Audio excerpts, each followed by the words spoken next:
Nochebuena, de Nikolai Gogol, tercera parte. Soloja saludaba a todos y a cada uno, y cada uno pensaba que solo le había saludado a él. Pero un aficionado a inmiscuirse en asuntos ajenos habría notado al momento que Soloja era más amable con el cosaco de Chup que con los otros. Chup era viudo. Siempre había 8 hacinas de mieles delante de su cabaña. 2 parejas de robustos bueyes asomaban la cabeza en el cobertizo de palos y mugían cada vez que divisaban en la calle a alguna comadre, una vaca, o un tío, un toro recio. Un chivo barbudo se encaramaba al tejado y desde ahí hacía temblar su estridente voz, cual rugido de una ciudad, irritando a pavos que parecían solemnes por el patio y colocándose de espaldas cuando divisaban a sus enemigos, los chillidos que se burlaban de su barba. En los arcones de Chup había muchas telas, caftanes y otras prendas de abrigo con trencillas doradas. Su difunta mujer era muy presumida.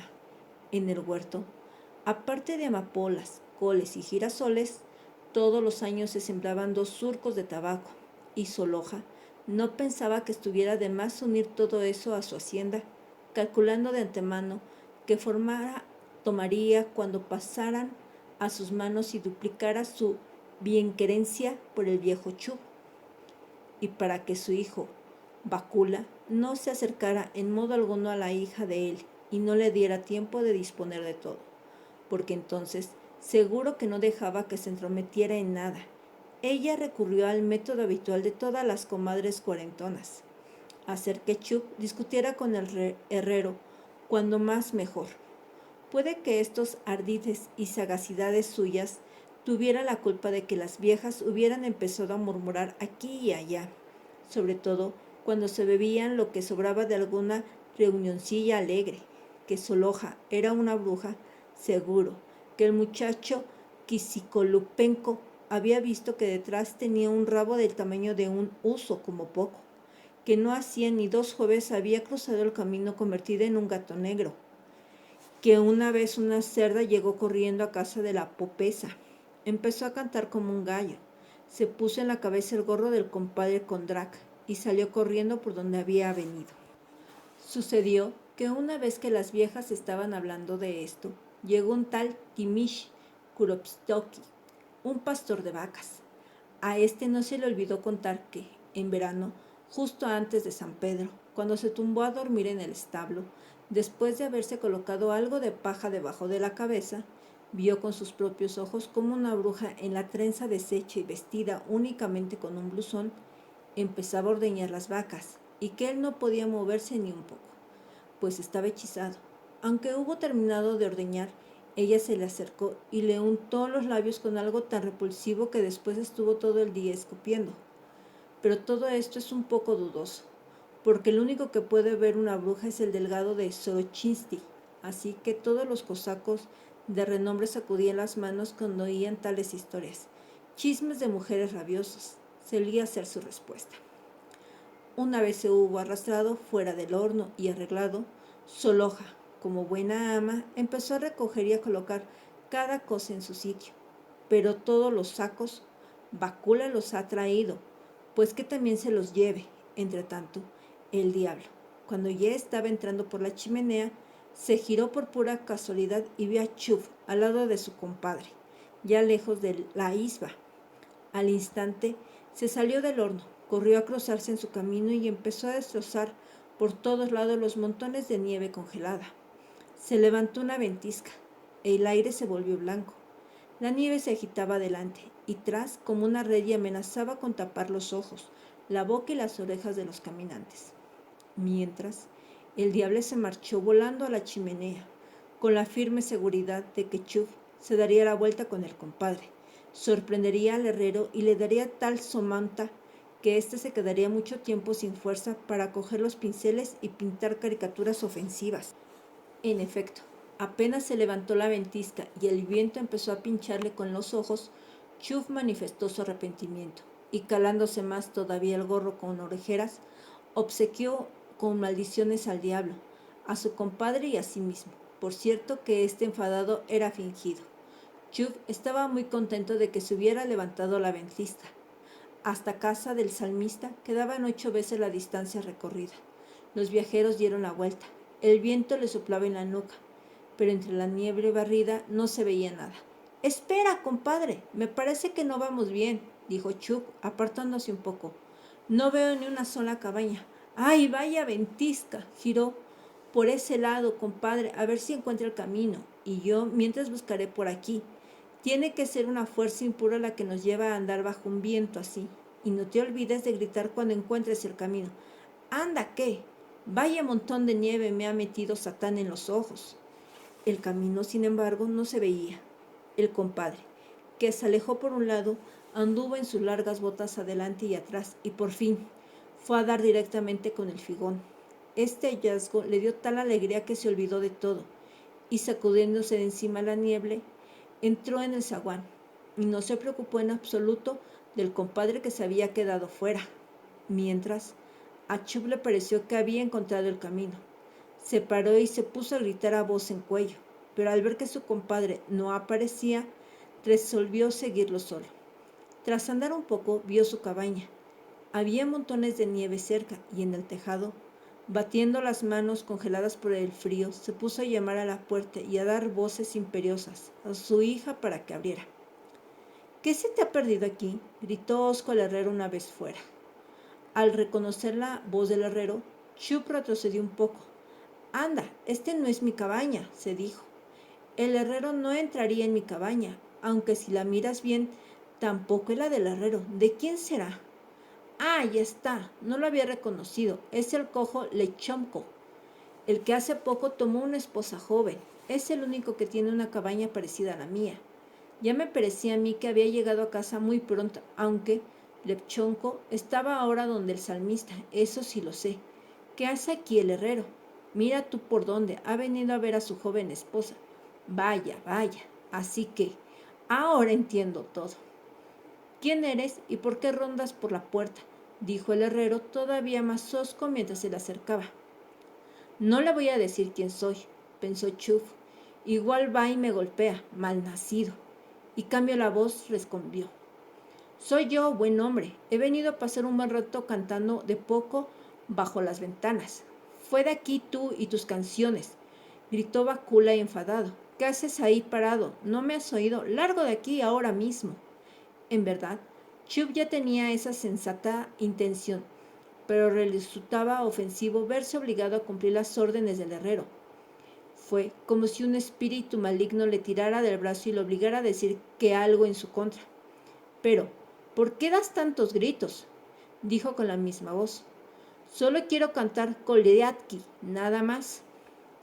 «Bueno, está claro que contigo no sirven las palabras». Y a continuación, Chuck sintió un golpe doloroso en el hombro. «¿Pero qué? Ya veo, quieres empezar una pelea», dijo retrocediendo un poco. «Largo, largo», gritó el herrero y cerró dando un portazo.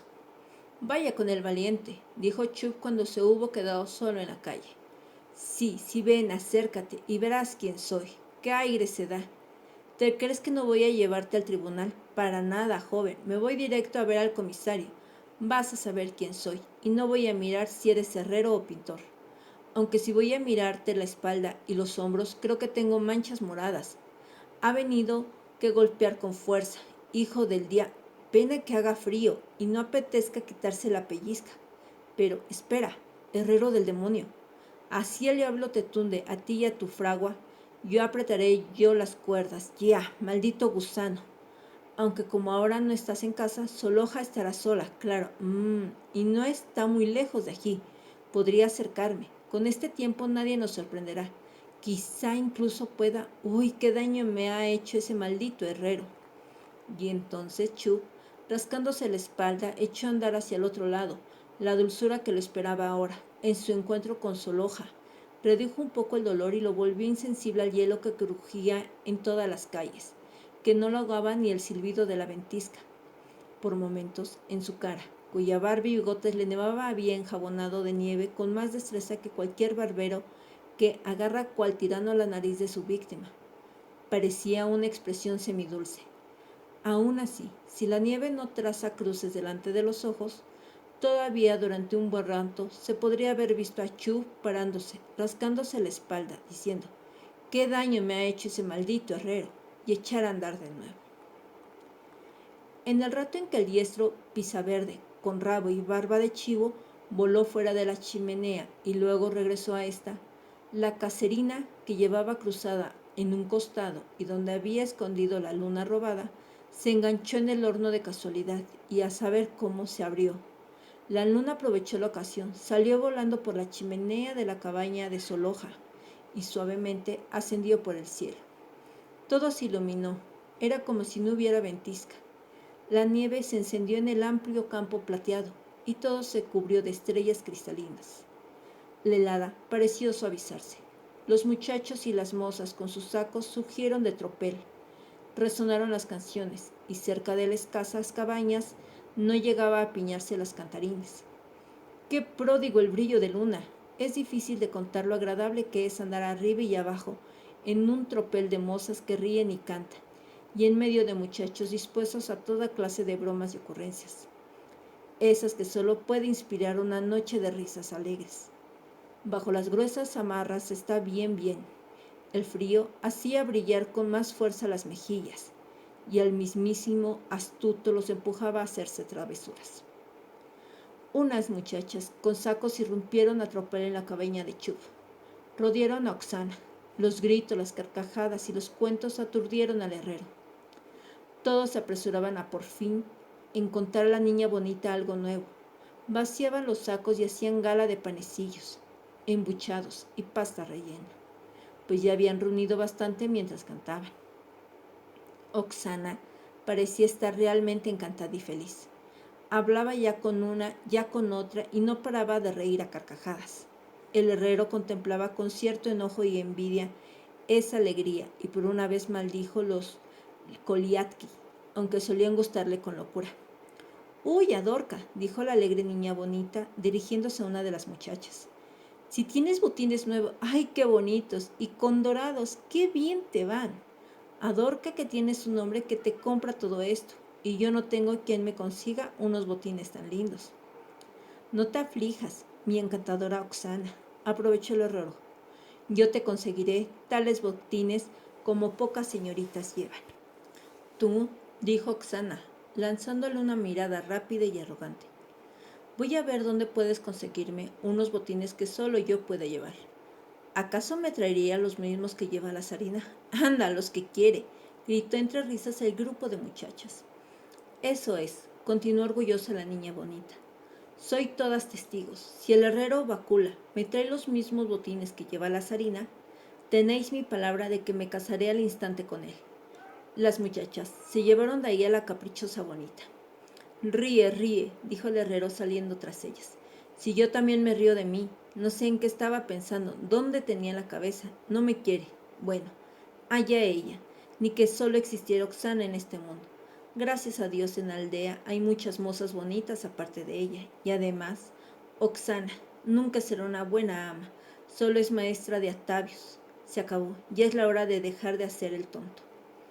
Pero en el mismo momento en que el herrero se disponía a ser resolutivo, algún espíritu maligno le colocó delante de una imagen risueña de Oksana que le decía burlona: «Herrero, consígueme los botines de zarina y me casaré contigo». Todo él se agitó y ya solo podía pensar en una cosa, en Oksana. El tropel de cantarines, los mozos por un lado, las muchachas por otro, se atropellaban en calle, pero el herrero andaba sin ver a nada y sin participar en esos divertimentos que en tiempos le gustaban más que a nadie. El diablo, mientras le dedicaba ternuras muy serias a Soloja, le besaba la mano con los mismos gestos del delgado a la popesa. Se llevó la mano al corazón, dejó escapar un suspiro y dijo sin rodeo alguno que, si no accedía a satisfacer su pasión y a recompensarlo como es debido, estaba dispuesto a todo, a lanzarle al agua, a enviar su alma directa al horno del infierno.